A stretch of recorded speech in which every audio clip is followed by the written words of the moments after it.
जो अपेक्षाएं हैं परमेश्वर की आराधना करने की, आज के समय में ये नहीं है।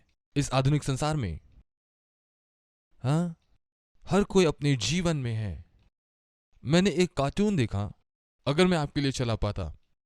एक माँ थी जिसे एक आईफोन प्राप्त होता है, या कोई भी फोन हो, और उससे बड़े ध्यान से वो देख रही थी, और उसके साथ ही अपने छोटे बच्चे को खाना खिला रही थी जो लगभग 4 वर्ष का है, और वो उसे आइसक्रीम खिला रही है, और वो आइसक्रीम खिलाते हुए इस फोन को देख रही है, और वो आइसक्रीम उसके बच्चे के नाक में डाल रही हो, और इसे देखकर बहुत हंसी भी आ रही है। आज के संसार में आप होटल में या फिर किसी रेस्टोरेंट में जाके देखें, माँ फोन में देख रही है, पिताजी की उस बात को देख रहा है।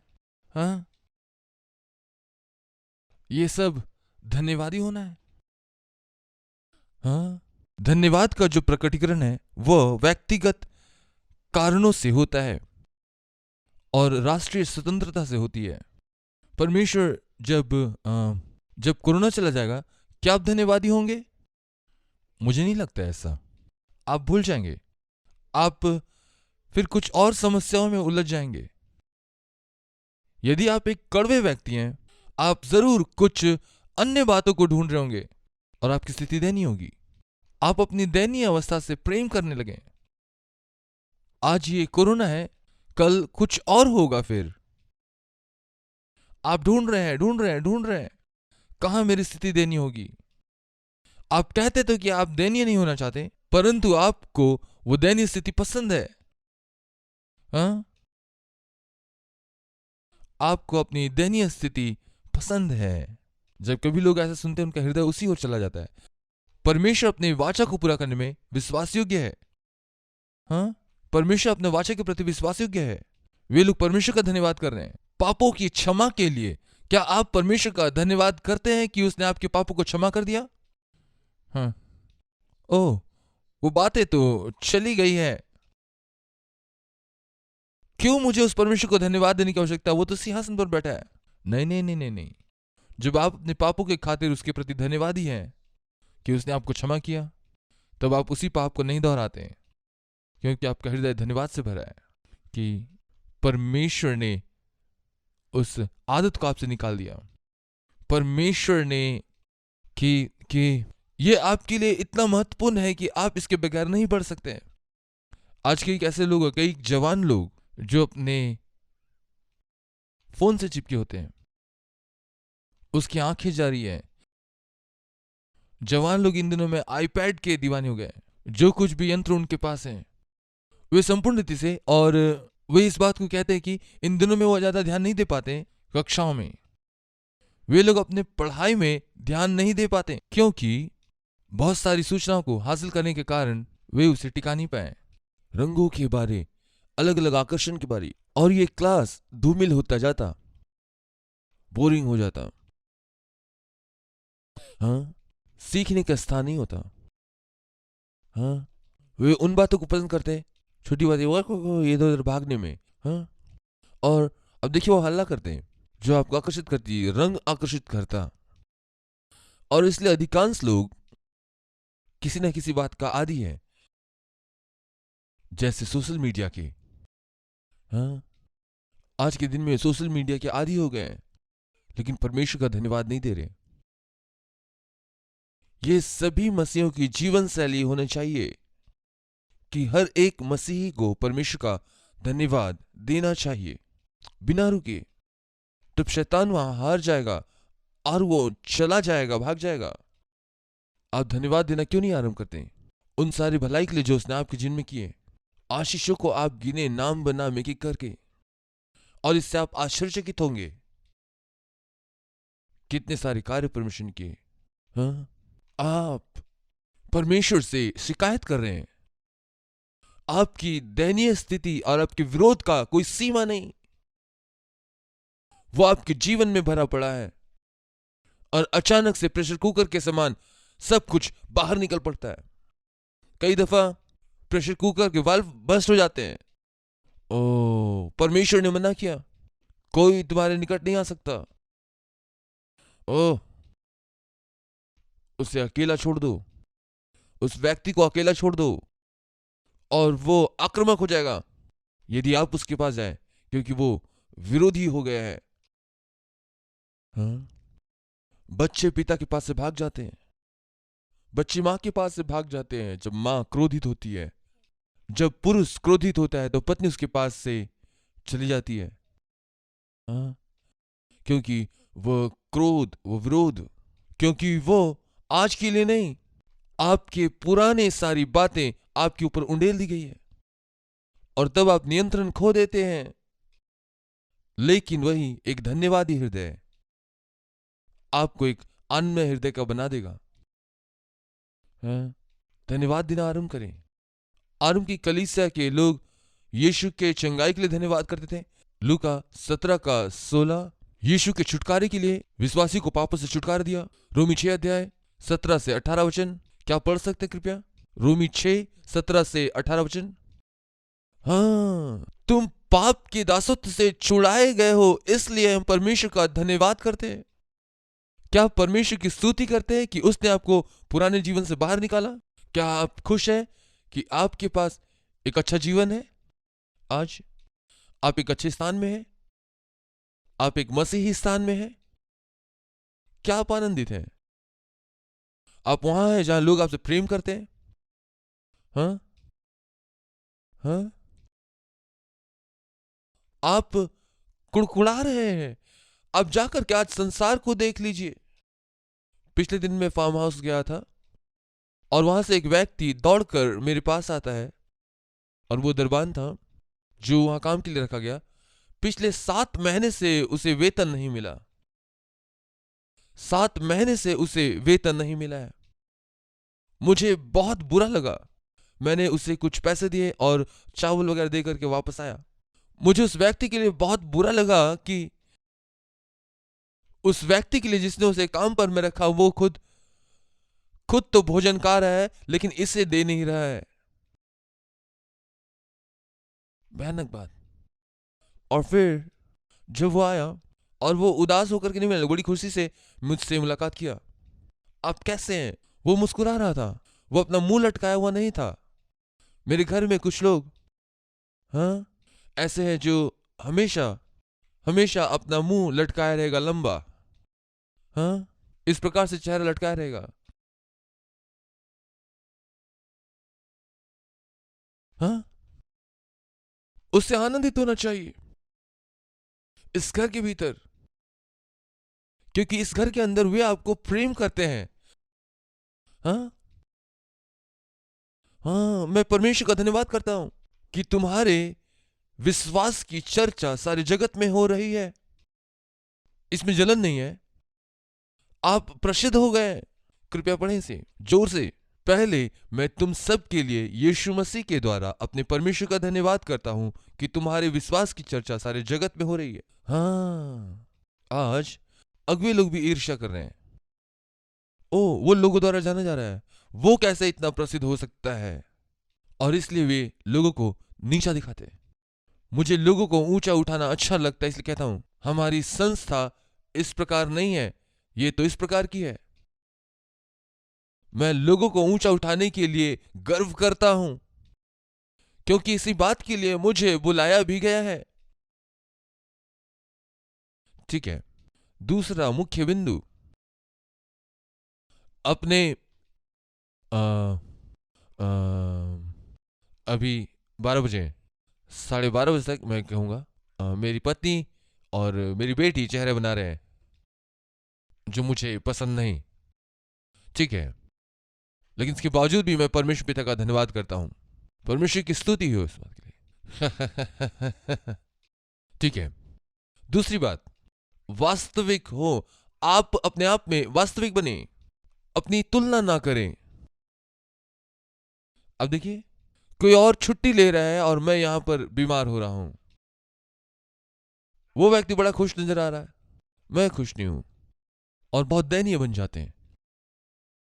हाँ? मेरी मां आनंदित है, मैं आनंदित नहीं हूं, इसलिए मेरी मां को जानना चाहिए कि मैं कितना दयनीय हूं और अब जाकर उन्हें निराश करें। या मेरे पिताजी हमेशा एक मूर्ख के समान हंसते रहते हैं। है, अब मैं जाके उसे रुलाऊंगा, उससे दयनीय बनाऊंगा मेरे जैसे। हाँ, वे कहते हैं जब किसी डूबते व्यक्ति को आप बचाते हैं, उसके शरीर को पकड़ के बचाने का प्रयास ना करें, उनको बालों से पकड़ें। एक बात तो है, मुझे बचाना कठिन होगा लेकिन शायद इस साइड से आप खींच सकते हैं, यहां थोड़े बहुत बाल हैं, या फिर मेरे दाढ़ी को पकड़ के खींच सकते हैं। हाँ, परंतु जब आप किसी को बचाते हैं, यदि आप उसको देह से पकड़ेंगे, वो आपको डुबा देगा। वे आपको जकड़ लेंगे और तैरने नहीं देंगे, आप दोनों मर जाएंगे। इसलिए दूसरों को बचाते वक्त बहुत से लोग मारे गए ऐसी।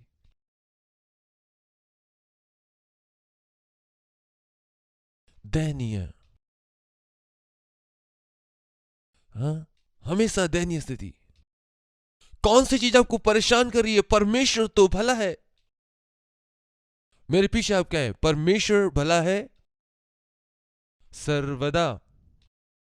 अब जब मैं कहूंगा परमेश्वर भला है, तब आप कहेंगे सर्वदा, और जब मैं कहूंगा सर्वदा, परमेश्वर भला है। परमेश्वर भला है, आप सभी लोगों को मिल करके कह रहे हैं, बहुत धीमे आप कह रहे हैं सर्वदा। ये क्या है? जोर से कहें, यहोवा भला है और सर्वदा, हालेलुया, वो भला है। जैसे वो पौलुस के लिए भला रहा, वो आपके लिए भला है। वो आपके लिए पहले भी भला था और अब भी भला है। क्यों आप दयनीय स्थिति में हैं? हाँ, हमेशा अपने आप की तुलना कर रहे हैं। आप उस चुंगी लेने वाले और फरीसी को देखिए जो प्रार्थना करने गया, और वो कहता है कि मैं उस व्यक्ति के समान नहीं हूं, वो तो ऐसा है और मैं ऐसा हूं। जब आप तुलना करते हैं परमेश्वर के सम्मुख में, आप खो देते हैं। इसलिए आप वास्तविक बने, दूसरों से तुलना ना करें। तीसरी बात, तुलना मत कीजिए। आप दूसरों की तरफ ना देखें। आपको पता, बहुत सी पत्नियां वे पासवानों को देखती है और वो सोचती है कि वो प्रचार करते मुझे सुन रही है, और आप सोचते हैं मैं कोई बहुत बड़ा संत हूं, मैं हमेशा खुश रहता हूं। नहीं नहीं, कभी मेरी भी दयनीय स्थिति होती है। मुझे भी उन बातों पर काम करना होता है, पुराने जड़ों को बाहर निकालना होता है, कड़वाहट की जड़ों को बाहर निकालना होता है।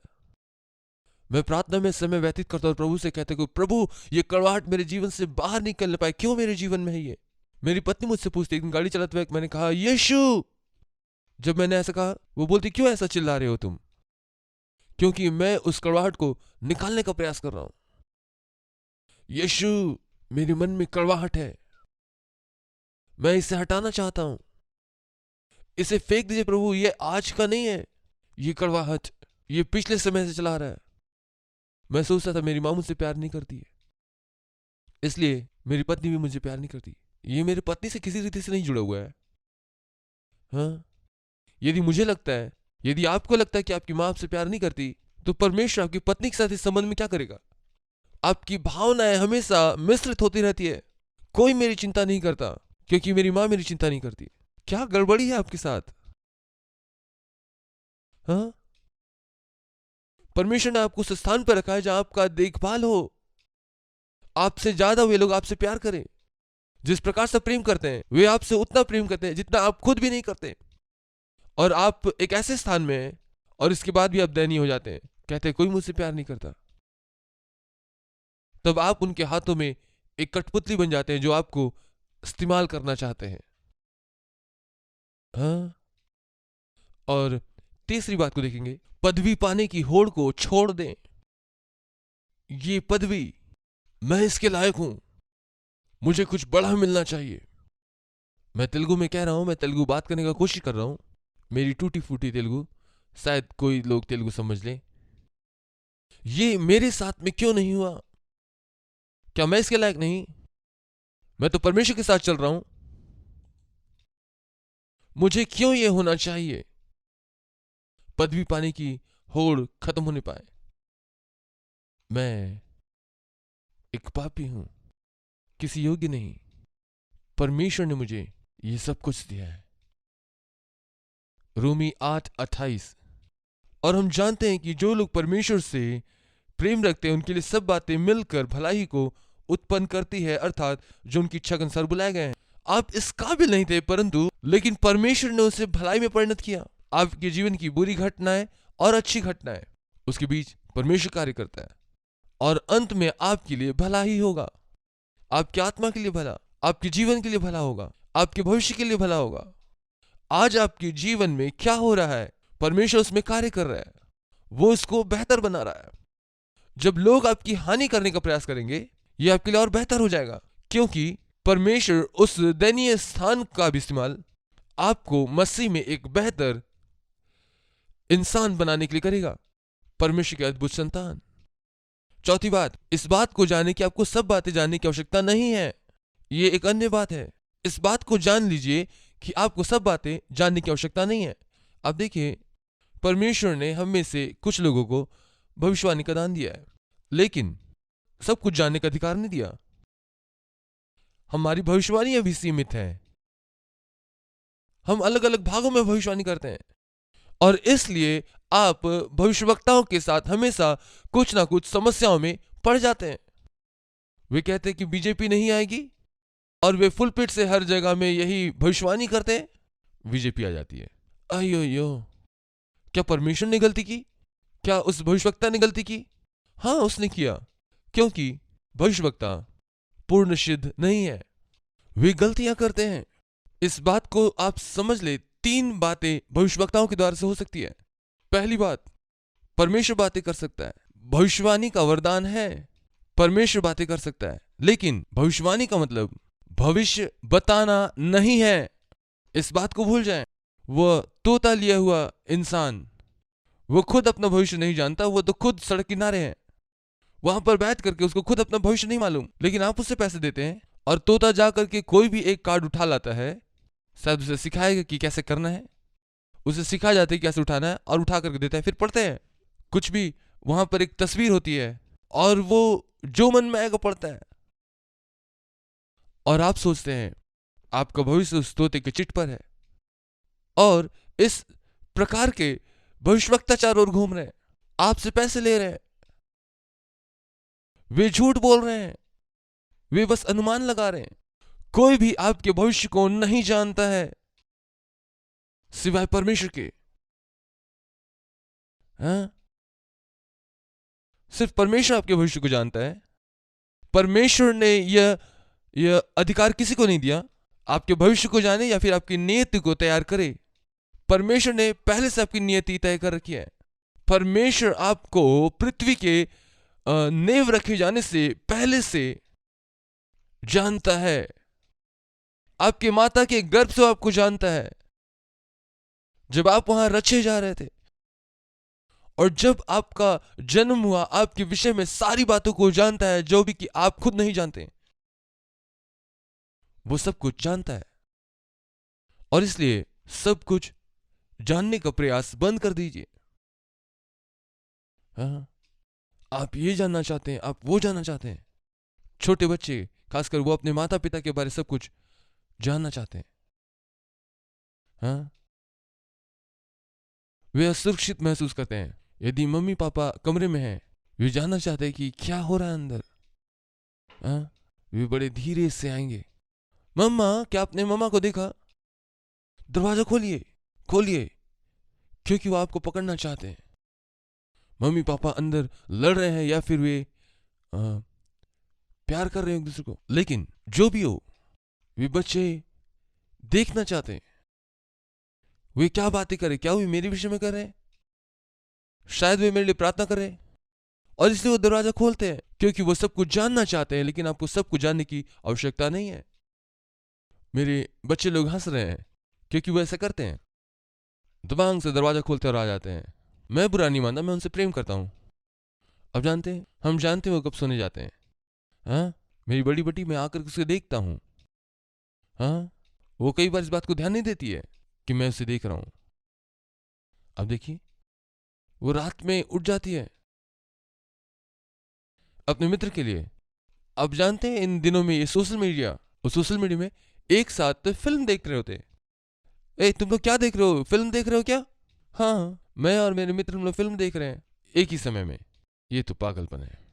क्योंकि ये लड़कियां देखो रात के 1-2 बजे ये फिल्म देख रही हैं। मुझे गुस्सा तो आता लेकिन मैं क्या करूं। अब मेरी बेटी 20 साल की हो गई है। नहीं नहीं, 20 साल की हो गई। अक्टूबर में तुम्हें 21 साल की होगी। ठीक है, मैं एक पत्रकार के रूप में हो सकता हूं यदि मैं चाहूं। जो कुछ भी हो रहा उन सारी बातों को लिख लीजिए। हम में से कुछ लोग ऐसे ही हैं। आपको पता है, मैंने एक चुटकुला पढ़ा ऐसा है, सावधान रहें जब आप अपनी पत्नी से बातें कर रहे हैं, वो उसे रिकॉर्ड कर रही है। महिलाओं की प्रवृत्ति होती कि वो याद रख ले सब बात। 5वीं बात, चीजों को नियंत्रित करना छोड़ दें। यहां पर एक और बहुत बड़ी बात है। एक चुटकुला इस प्रकार से, जब एक महिला चल कर आती है, प्रवेश करती है विवाह के समय में,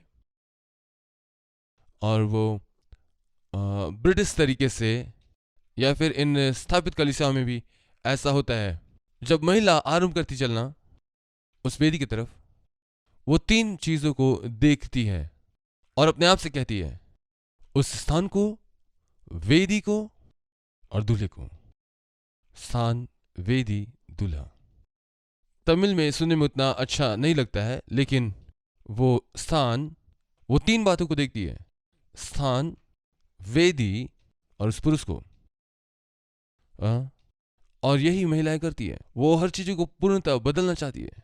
अच्छी महिलाएं भलाई के लिए बदलेगी, कुछ बुरी महिलाएं आपको बुरी बातों के लिए बदलेगी। और इसलिए आपको ध्यान देना है। और बाइबल कहती है, असमान जुए में ना जुतो। गैर मसीहों के साथ समान जुए में जुटना है। एक लड़की जो अपने लिए पुरुष चुनना चाहती है, जरूरी है कि वे समान विश्वास का हो। यदि आप बहुत तेज है और बहुत ही बुद्धू किस्म के इंसान को चुनते हैं जो कुछ भी करने योग्य नहीं, तब आपको पता है विवाह के बाद क्या होगा? आप भी मूर्ख बन जाएंगे, क्योंकि वो हमेशा कुछ नहीं करता, अपने जीवन में कुछ भी प्राप्त करने के योग्य नहीं है। उनका आदर्श कुछ हासिल नहीं कर पाए, इसलिए वो भी कुछ हासिल नहीं कर पाएगी। तब क्या होता है? वो अपने जीवन में कुछ भी प्राप्त करने का प्रयास क्यों ना कर ले, वो नहीं कर पाएगा। यदि आप ज्यादा हासिल करने वाले हैं, आप और हासिल करेंगे और वो व्यक्ति ईर्ष्या करेगा आपसे कि आप बहुत कुछ हासिल कर रहे हैं, और ये एक चिंगारी भड़का देगी आपके जीवन में। और आप, हर एक महिला अपने जीवन में एक अच्छे पति की कामना करती है, ताकि वो उसकी अगुवाई करे, जिस पर वो आश्रित हो सके। कौन उससे प्रेम करेगा और उससे बल देगा? हाँ, लेकिन यदि आप बहुत कमजोर हैं, मैं एक कमजोर व्यक्ति और मुझे मेरी पत्नी की जरूरत है, लेकिन मुझे अगुवाई करना है, उठ करके खड़े हो, अपने परिवार को आगे ले जाएं। हाँ, कई बार सोचता हूं कि मेरी पत्नी अगुवाई करे, क्योंकि वो कई क्षेत्रों में बेहतर है मुझसे, लेकिन मुझे उनकी अगुवाई करनी है, उसे आगे ले चलना है, अपने परिवार की अगुवाई करनी है। जब समस्या हो उस घड़ी मुझे आगे ले जाना है। ठीक है, अपने दोषी मानसिकता से मेरे को बाहर आना है। ये दोषी मानसिकता बहुत खतरनाक है। आप यूसुफ को देखिए, उसके अंदर ये मानसिकता नहीं थी। उसके भाई उससे बहुत ईर्ष्या करते थे और उन लोगों ने उसे बांध दिया और एक सूखे कुएं में उसे डाल दिया। क्या आप जानते हैं कुएं कितने गहरे होते हैं? किसी को उस सूखे गड्ढे में फेंक देने से यदि कोई ऐसे भी गिरे तो उसके पांव टूट जाएंगे। वो लड़का वहां फेंका गया, अंदर फेंका गया, और उसके कपड़े उन्होंने निकाल लिए, क्योंकि ईर्ष्या का सबसे बड़ा कारण उसका अंगरखा था। ये बहुरंगी अंगरखा था, सतरंगी हुआ करता था। हाँ, वे इसके कारण ईर्ष्या करते थे। वे लोग बहुत ईर्ष्या कर रहे थे और उन्होंने प्राय उसे मार ही डाला था, और वे उसे मारना चाहते थे, लेकिन उसका बड़ा भाई रूबेन कहता है कि इसे मत मारो, उससे कि बेच देते हैं, और उसे बेच डाला। उसके बाद वहां से वो पोतीफर के घर पहुंचा। पोतीफर के घर पे क्या हुआ? वो महिला उसे अशुद्ध करना चाहिए, वो अपने सारे वस्त्र छोड़कर पोतीफर के घर से भाग गया ताकि उसके प्रति वो विश्वासयोग्य हो। लेकिन जब पोतीफर घर आया, वो स्त्री चिल्ला करके कहने लगी, इसने मेरे साथ गलत व्यवहार किया, मेरे साथ गलत करने का प्रयास किया। और ये व्यक्ति पोतीफर अपनी पत्नी की सुनता है और वो यूसुफ को कारागार में डाल देता है। हाँ, वो जेल में एक कहानी सुनाता है। मेरा मतलब है कि किसी ने स्वप्न देखा और वो उसके अर्थों को बता देता है। इन सारी परिस्थितियों के बीच में यदि यूसुफ उस दोषी मानसिकता को रखता, तब वो कभी भी फिरौन के मंत्री पद तक नहीं पहुंचता। लेकिन वो मिस्र में फिरौन के बाद दूसरा व्यक्ति बन गया।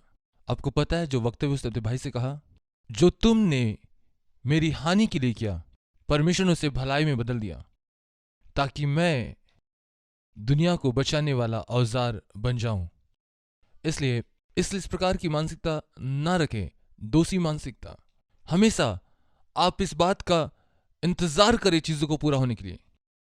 हर एक चीज जो आपके साथ होती है, मेरे ऑफिस में एक व्यक्ति जो काम करते हैं, और यहां तक कि मैनेजर भी जो काम करता है, वो इस प्रकार कहता है, ओ वो भाई तो मेरा सुन ही नहीं रहा है, ये व्यक्ति तो मेरी सुनता ही नहीं है। देखिए, ये जो है दोषी मानसिकताओं का विचार है। आप हमेशा ये कहते हैं, वो नहीं सुनता, ये नहीं सुनता, वो लोग मेरी बातें नहीं सुनते हैं। आपका काम ही है सब चीज का प्रबंधन करना। यदि आप किसी को कोई काम करवा ही नहीं सकते जो आप उसे करने को कह रहे हैं, इसका मतलब आप प्रबंधक होने के योग्य नहीं है। हाँ? और इसलिए आपकी वो दोषी मानसिकता आपको बढ़ने नहीं दे रही है आपके दफ्तर में, और ये आपको आपके परिवार में बढ़ने नहीं दे रहा है, ये आपको कहीं पर भी बढ़ने नहीं दे रहा है। और हमेशा आप दोषी मानसिकता के शिकार हैं। जो चीजें आपके साथ होती है, जहां आप चीजों को होने देते हैं, आप क्रियाशील बने। सवाल करके अपनी परिस्थिति को बेहतर बनाने के लिए मैं क्या करूं, ताकि मैं और भी ज्यादा लोगों की सहायता कर सकूं। तब आपका दिमाग उस दिशा में कार्य करेगा और आप खुश होंगे।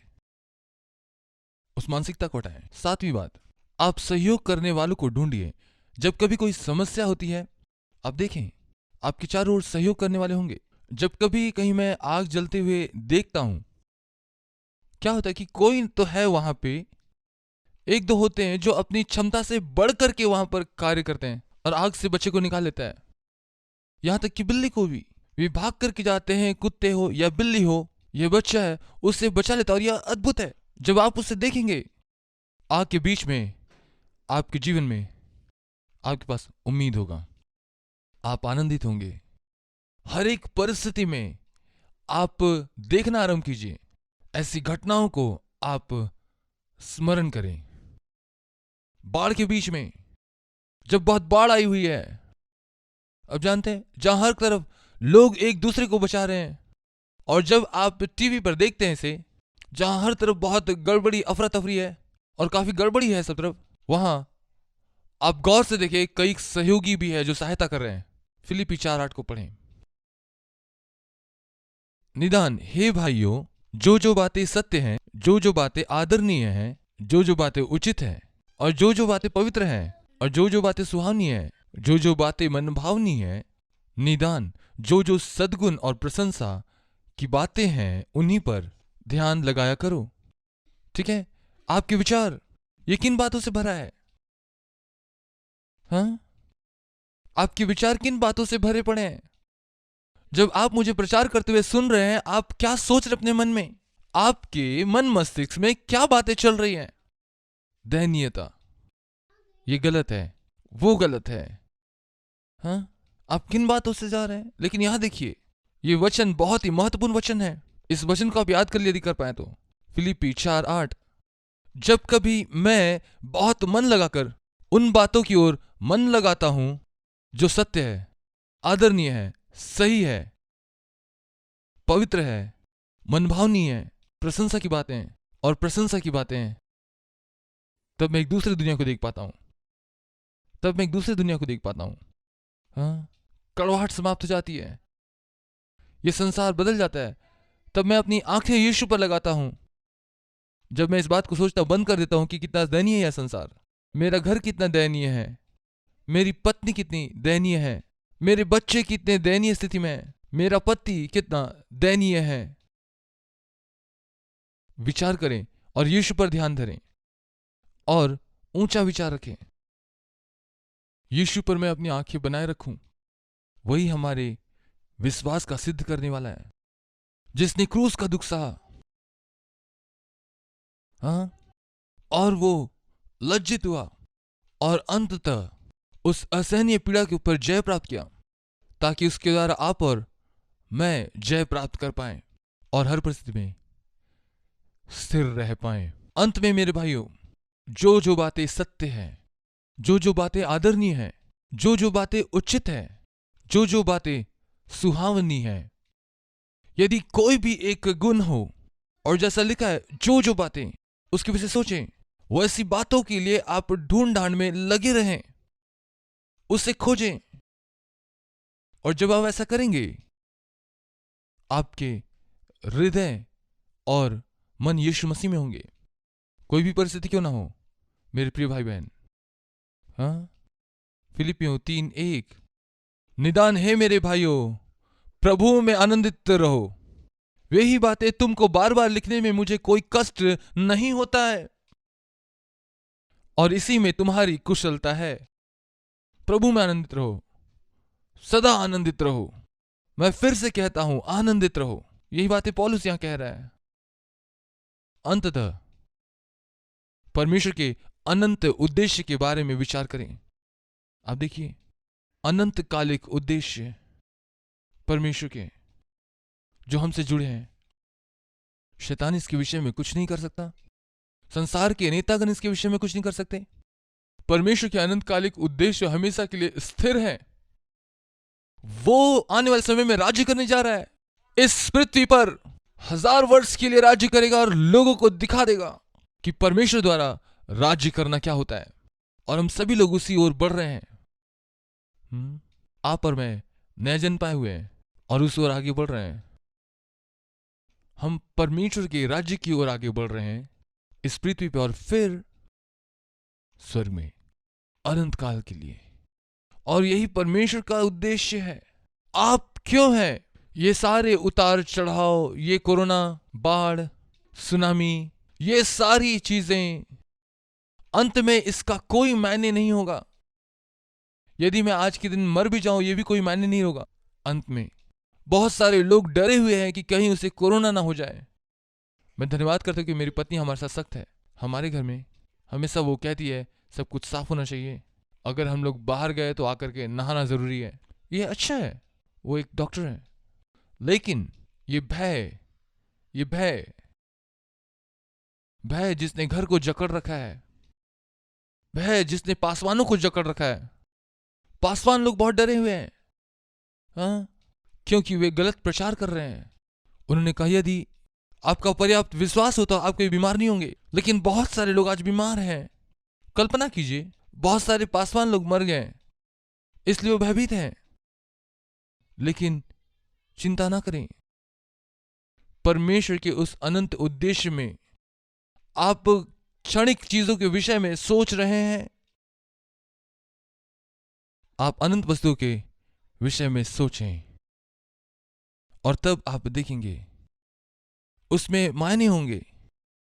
आपके चारों ओर जो कुछ हो रहा है, शायद आज आपको उसका अर्थ या मायने समझ में नहीं आ रहा होगा, लेकिन एक दिन हम इस बात को जानेंगे। हर चीज का एक अर्थ है, और हर बातें जब आपके लिए भलाई होती है तब आप उससे खुश होते हैं और परमेश्वर से प्रेम करते हैं। इसलिए यदि आप ऐसा सोचते हैं कि ये बातें आपकी भलाई के लिए हैं, तब आप उसमें भलाई देखेंगे, तब उसमें दयनीयता नहीं दिखेगी। मैं आपको चुनौती देता हूं, मैं आपका स्वागत करता हूं एक स्वतंत्र मसीह होने के लिए। आपकी दयनीयता, आपकी जीवन की परिस्थिति दूसरों को ये देखने नहीं दे रही है कि क्या चल रहा है। आपकी मुस्कुराहट में सिर्फ आपके दांत दिख रहे हैं, और वो खुशी आपकी आंखों में नहीं है। हाँ, हर एक चीजें मानो ऐसा लग रहा है कि आपको चोट पहुंचा रही है। हर एक चीजें आपके लिए बुरी हो गई। हर वो बात जो आपके साथ हो रहा है वो गलत है। आप एक दोषी हैं जीवन के। नहीं, आप जीवन के दोषी नहीं हैं। आप यीशु मसीह में जयवंत से बढ़कर हैं। उसने आपको जय दी है, संपूर्ण विजय आपको दी है। दयनीय होने की अपेक्षा आप एक आनंदित मसीह हो सकते हैं। लोग आकर के आपसे पूछेंगे आप में अलग क्या बात है, क्योंकि आप एक मसीही हैं।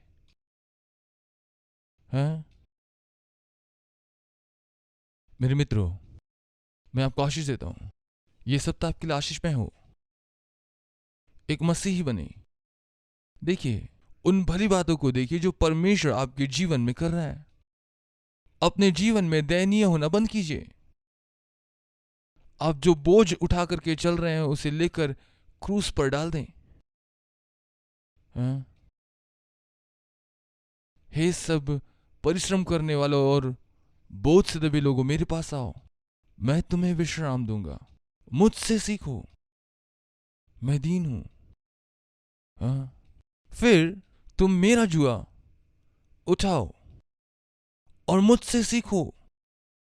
देखिए, अपना जुआ उठाने से कहीं हल्का है मसीह का जुआ उठाना, और यही वो तरीका है। यदि कोई मेरे पीछे आना चाहे तो प्रतिदिन अपने इनकार करे, अपना क्रूस उठाकर मेरे पीछे हो ले। और आप कहते हैं कि अरे ये क्या, एक और दयनीय स्थिति में। और शैतान ही कहता है नहीं नहीं नहीं नहीं, जब आप अपने सारे बोझ को उनके ऊपर दे देंगे,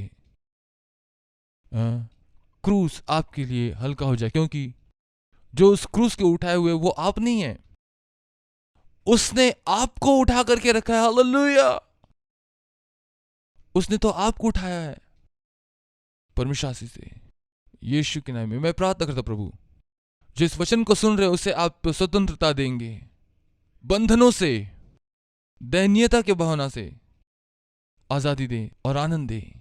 मसीह में, मसीह में आनंदित हो, मसीह में एक धन्यवादी हृदय होने पाए।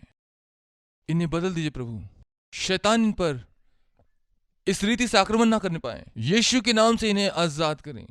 आमीन।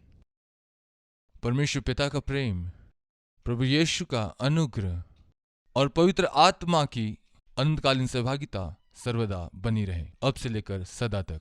आमीन। हालेलुया।